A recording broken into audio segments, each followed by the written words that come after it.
자, 다시 한번 강조하지만 이게 사주팔자 공부를 하는 이유는 적어도 어떤 발생한 현상에 대해서 설명을 할 수 있을 정도는 돼야 되는데, 실제로 발생한 사건에 대해서, 현상에 대해서조차도 설명하지 못한다. 그러면 그런 공부해서 뭐하냐 이거죠. 근데 그런 공부들이 대부분 뭐다? 격이니 십신생극이니 이런 것들이라 이거예요. 용신타령이니. 그냥 이론만 주구장창 떠들면 뭐하냐고. 아니 설명을 해봐야지. 설명도 못하는 그 사주도 풀지도 못하면서 이론만 주구장창 떠들면 그걸 뭐에 쓰냐. 실제로 이 발생한 현상이라도 좀 설명해 보세요. 이 정도는 돼야 될 거지. 자, 이 사주가 뭐라고 나왔느냐. 월급쟁이 사장과 공모하여 회사 공금을 착복해서 부인에게 생활비를 던져주고 도망가 버렸다. 아니 이게 도대체 이 아저씨는 도대체 왜 이 짓을 했냐 이거죠. 나이를 보니까 41세고 개미대운이죠. 맞죠? 개미대운. 그런데 왜 하필 경인년에 그 짓을 하고 도망갔느냐. 연구 대상이죠. 그죠? 자, 이제 이런 것들을 보려면 이제 구조들을 잘 봐요. 첫 번째는 묘사술, 묘목이 이렇게 사화를 가고 사화에서 술토를 향해 가네. 그러면 결론적으로 여기에 있는 사화는 쭉 시간을 방향을 따라서 이렇게 술토를 향해 가는구나. 이런 건 주로 이게 경술의 땅으로 가는 거 보면, 그죠? 뭔가 산속 같은 거야. 절간 뭐 이런 거 있죠. 뭐 종교 관련 뭐 이렇게 건물 이런 것들이에요. 왜냐면 그냥 이렇게 생각하면 돼. 경술은 나무가 이렇게 있으면 여기에 술토라는 그 시종자 여기 감춘 이 시종자를 감춘 술토에 경금이 이 매달려 있는 이런 모양인데, 무슨 말이냐면 나무에 수로래 나무에 아직 경금이 이렇게 떨어지지 않고 매달려 있어요. 이런 게 뭐냐면 생뚱맞는 짓 하는 거거든요. 그리고 어찌 됐든 이 경금이 멀리 일반적인 사회 활동을 하는 곳이 절대로 아닌 이유는 뭐냐면 신금이 여기 있고, 신금은 홀로라고 그러죠. 뚝 떨어져서 홀로 혼자 감추어진, 왜냐면 여기에 을목이 막 덮고 있는, 그래서 안 보여. 여기에서 신금이라는 나의 정체성을 연구하는, 그러니까 종교물상이 나올 수밖에 없어요. 그러니까 사화가 이 술토를 향해 간다는 거는 뭔가 자신이 받은 소유한 어떤 것을 어떻게 한다? 이렇게 감추러 간다. 그런데 그건 어디서 왔느냐? 여기 기묘에서 왔다. 묘목이 이렇게 들어온 것이다. 그것이 다시 이렇게 가는 거예요.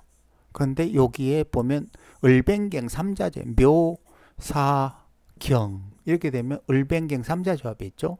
물질 욕심 이런 개념이에요. 맞죠? 자, 그리고 이 개사, 개해, 이제 일이 개사죠. 시가 개해입니다. 그럼 뭐죠? 이 사람은 운이 점점 밝은 곳에서 어두운 곳으로 가요. 이거를 잘 느껴야 돼요. 근데 이걸 어떤 식으로 보냐면 묘월이니까 수기가 필요하다. 이런 거는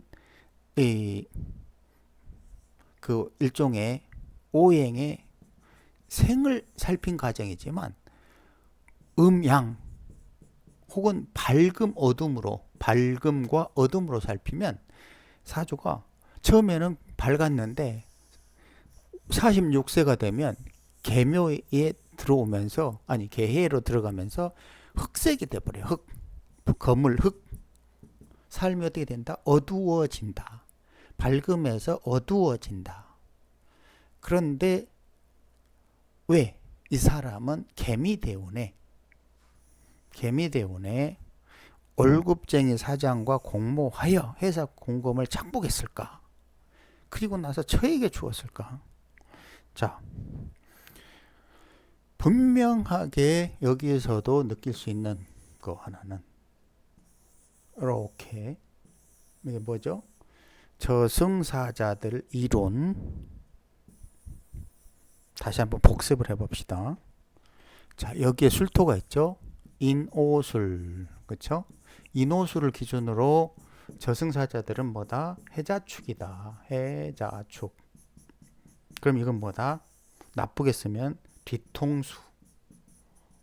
남의 것을 강탈. 저승사자와 같은 짓을 한다. 퍽치기. 뭐 이런 것들이다. 그러면 이 사람이 월급쟁이 사장 공모하여 회사 공금을 착복해서 이 회사 공금을 착복하다 이거는 뭐죠? 회사를 어떻게 하는 거다? 뒤통수 치는 거다. 그런데 왜 그러냐? 여기에는 개, 개해, 개미, 몽땅 다 뒤통수 글자들이 있다. 뒤통수 해자축, 해자축의 자수가 개수화된 것이다. 고로 이 사람은 어떻게 하면은 저거를 남의 것을 뒤통수 칠까? 그런 생각을 하고 있는 사람이다. 기본적으로. 그러면서 그 방향은 묘사, 사술 이런 게 보니까 저 멀리에 도망가거나 감추는 거예요.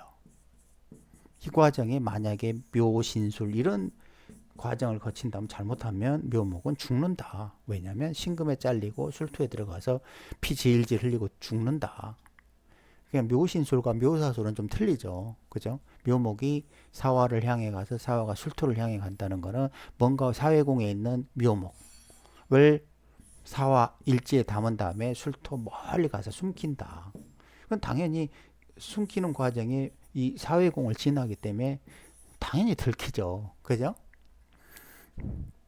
그리고 여기에서 이제 이런 거 보면 이렇게 개해 봐봐요. 개사 개해 이런 구조를 통해서 볼 수 있는 거는 겉의 모양은 똑같은데 밑에 모양은 충을 하고 있어요. 그러면 사장과 공모하여. 그러면 이 공모하여라는 뜻은 뭐죠?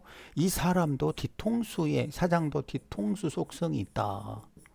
그죠? 그럼 당연히 개겠죠. 그죠? 그런데 그것이 여기서 기묘에서 만났어요. 그 기묘에서 만났는데 왜 연결되냐면 대운이 개미 대운이야. 그러니까 개미로 뭐다? 여기서 해묘미가 만나.